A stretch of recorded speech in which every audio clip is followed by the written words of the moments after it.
안녕하세요. 세계사 선택반 여러분들, 5월 2주차 세 번째 시간입니다. 우리는 지난 시간에 이제 메소포타미아 문명에 나타난 서아시아의 여러 제국들에 대해서 살펴보았습니다. 이제 오늘부터는 이 지역에서 등장하는 이슬람이라는 종교와 이 종교를 믿는 여러 왕조들에 대해서 살펴보도록 하겠습니다. 이슬람이라는 종교를 창시한 무함마드, 그리고 그의 뜻을 이어서 등장하는 여러 왕조들, 여기 나와 있는 것처럼 그들의 각각의 특징들 살펴보도록 할게요. 자, 이 국기들의 한번 공통점 먼저 찾아보도록 해요. 말레이시아 국기에 초승달, 터키에도 초승달과 별, 파키스탄도 초승달과 별, 우즈베키스탄도 초승달과 별, 이런 식으로 공통점이 바로 초승달이 그려져 있다라는 겁니다. 그렇다면 이 나라들은 왜 국기에 초승달이 그려져 있을까? 한번 그 이유를 같이 찾아보도록 할게요. 자, 이 지역이 바로 아라비아 반도라는 거예요. 대부분이 이제 현재는 사우디아라비아가 차지하고 있는데 과연 이 지역의 역사는 어땠는지 같이 들어가 보도록 하겠습니다. 자, 여기 이제 지리적인 지도를 가지고 왔는데 그 이유가 바로 여기가 이렇게 황토색인 걸 보여주기 위해서예요. 이렇게 황토색이라는 건 이 부분이 굉장히 사막으로 초원으로 이루어지고 있다라는 걸 우리 지리적인 지도로 같이 한번 살펴보도록 하겠습니다. 이 지역에는 아랍인들이 살고 있었는데 그들은 유목과 농업 활동을 통해서 살아가고 있었다라고 합니다. 그러한 시점에 바로 그 위쪽으로는 사사왕조 페르시아와 그리고 비잔티움 제국이라는 게 있었어요. 그런데 이 두 나라가 계속 6세기 이후로 전쟁을 하게 됩니다. 이렇게 계속 전쟁을 하다 보니까 원래는 이 로마에서 이 아시아 쪽으로 가기 위해서는 이렇게 이 사사왕조 페르시아를 통해서 이렇게 갔던 길이 있었는데 이 둘이 계속 전쟁을 하고 있잖아요. 그렇게 전쟁을 해서 이 길이 막혀버리게 되니까 사람들이 이제 새로운 루트를 짜는데 그 새로운 루트가 바로 이 아라비아 반도를 지나서 이렇게 가는 것이었다라고 해요. 자, 그래서 이 둘의 전쟁으로 결국엔 유럽과 아시아 지역의 교통로가 막히자 새로운 교통로를 찾게 되고요. 그 새로운 교통로로 아라비아 반도를 이용했다라는 것입니다. 그러다 보면서 바로 이 지역의 대표적인 도시인 메카와 메디나 같은 도시들이 이제 번성하게 됩니다. 이렇게 교통로로서 활용이 되다 보면 도시가 발달하게 되고 그러면서 이제 잘 사는 사람들도 등장을 하게 되고 그러다 보면 가난한 사람도 등장하고 그래서 오히려 교통로가 되면서 빈부격차가 굉장히 심해졌다라고 해요. 그 전까지 농경과 유목만 할 때까지는 잘 몰랐는데 그리고 또 각 부족마다 또 신들도 다른 신을 섬기는 거예요. 누구는 뭐 유대교를 믿고 누구는 뭐 크리스트교의 소수를 믿고 뭐 누구는 아시아 지역에서 온 종교를 믿고 이런 식으로 종교도 다르고 이러다 보니까 전쟁이 계속 지속되는 굉장히 혼란스러운 상황이었다라는 점을 보시면 되겠습니다.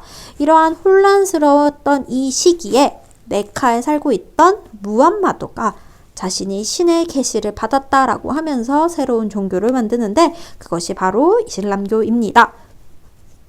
여기 이 그림이 바로 무함마드가 천사로부터 이제 신인 알라의 계시를 받았다라는 그 그림인데 이들은 우상 숭배를 하지 않기 때문에 실제로 사진에 무함마드의 얼굴을 지워 놓는다라고 합니다. 그래서 우상 숭배를 배격하고 유일신으로 알라를 믿게 되고요. 그리고 모든 사람은 평등하다라는 이러한 주장을 하면서 등장을 하고 아무래도 평등을 주장하다 보니까 민중들의 지지는 날로 커지게 되겠죠. 하지만 반대로 분명히 반대한 사람들도 있을 거예요. 자, 한번 쿠란, 이들의 성경인데 이들의 경전의 내용을 같이 한번 보면은 알라는 모세에게 성소를 주었으며 마리아 아들 예수에게 성스러운 표지를 주고 성령으로 그의 힘을 강하게 했다. 우리는 아브라함, 이스마엘, 이삭, 야곱에게 내린 계시를 믿는다. 모세와 예수, 그 밖의 예언자들에게 내린 계시를 믿는다. 당신의 신은 하나이다. 그 외에 다른 신은 없다. 즉 유일신을 믿는다라는 점을 살펴볼 수 있겠습니다. 그런데 이러한 이슬람 종교는 아무래도 만민평등을 주장하다 보니까 이 메카의 보수적인 귀족들은 이 종교를 굉장히 반대를 하고요. 결국에 무함마드를 탄압하고 박해하는 상황까지 벌어지게 됐습니다. 그러다 보니까 무함마드는 이 박해를 피해서 이제 메카에서 메디나로 피신을 하게 되는데, 메카에서 메디나로 피신하는 것을 헤지라, 즉 성스러운 이주라고 얘기를 해요. 그 헤지라가 622년에 일어났는데 이 622년이 바로 이슬람력으로 원년, 즉 이슬람 1년이다 라고 생각하시면 되겠습니다. 그러면서 메디나를 중심으로 점점 교세를 확장시키고 이슬람 공동체를 건설하게 되면서 결국엔 다시 메카로 돌아와 메카 지역을 장악하게 되고 아라비아 반도를 대부분 통일하게 됩니다. 자, 여기 맨 처음에 제가 보여준 초승달과 별을 가지고 있는 국기들이 보입니다. 그리고 여기 군인들의 깃발에도 초승달과 별이 그려져 있고요. 이런 모스크 사원 위에도 초승달이 그려져 있습니다. 이렇게 초승달이 그려져 있는 이유가 무엇이냐 한번 보면요. 초승달과 별이 이슬람교와 관련이 있다라고 해요. 이슬람교와 어떤 관련이 있냐라고 봤더니 무함마드가 알라의 계시를 받던 날 밤하늘에 떠 있었고요. 헤지라, 방금 봤던 성스러운 이주 때 무함마드 일행이 이동하는 밤길을 밝혀주었다. 그리고 이슬람교는 사람이나 동물 조각을 하는 걸 금지하기 때문에 초승달과 별로 장식물을 장식했다라는 점. 그래서 이슬람 하면 초승달과 별이 상징적이다라는 거 기억해 두도록 하겠습니다. 자, 그런데 이러한 종교를 창시한 무함마드가 죽고 나서 그 이후로는 이제 그 무함마드의 역할을 할 만한 이 정치적인 그리고 종교적인 지도자인 칼리프를 선출했습니다. 즉 투표를 해서 네가 가장 적임자다라고 했던 거를 선출이라고 하겠죠. 그래서 이제 4대가 칼리프로서 선출이 되는데, 특히 이 시기에는 바로 사사왕조 페르시아까지도 멸망시킬 정도로 굉장히 힘이 강해지고 있었다라고 해요. 자, 그리고 이러한 상황에서 4대 알리가 결국에는 서로 누가 다음이 선출되냐 이러한 권력 싸움에 의해서 무함마드의 사촌 동생이자 무함마드 딸 파티마의 남편이었던 알리가 암살되는 일이 벌어지게 되고요. 알리가 암살되고 나자 당시 시리아의 총독이었던 무아위야라는 사람이 이제 칼리프로 뽑히게 되고, 이 사람은 다음 칼리프로 자신의 아들에게 세습을 하게 됩니다.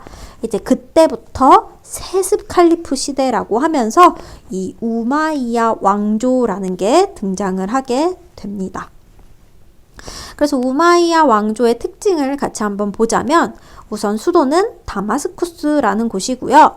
굉장히 영토를 확장시켜요. 중앙아시아에서 유럽, 스페인과 포르투갈이 있는 이베리아 반도까지 영토를 확장하게 되고요.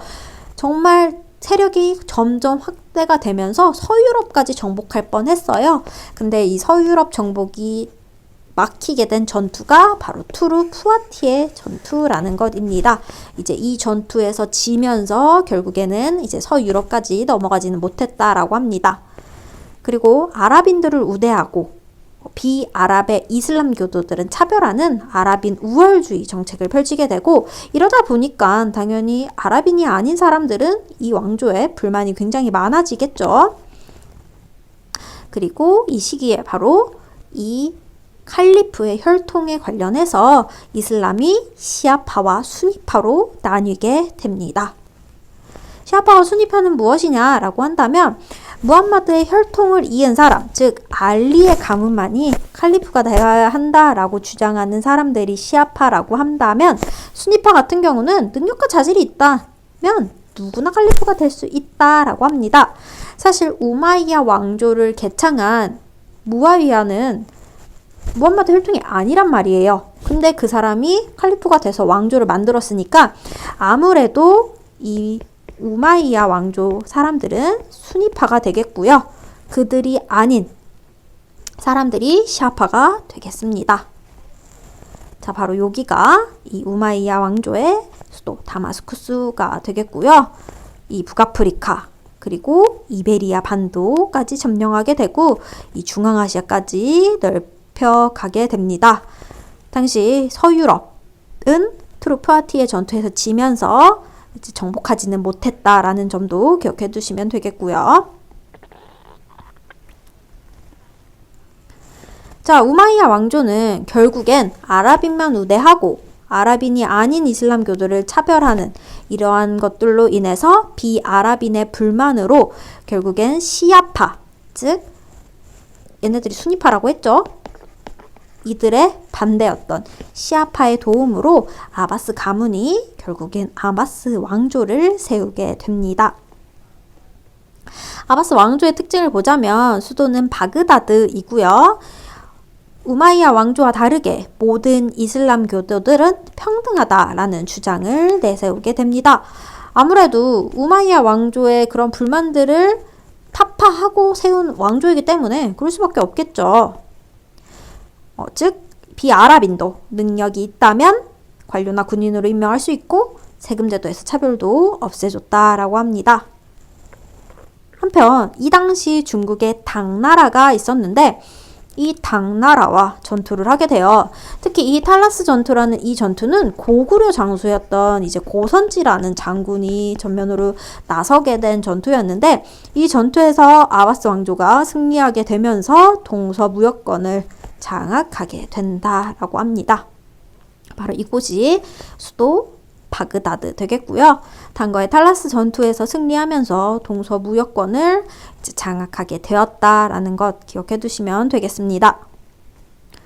하지만 시간이 점점 흐르면서 아바스 왕조 역시도 쇠퇴하게 되고요.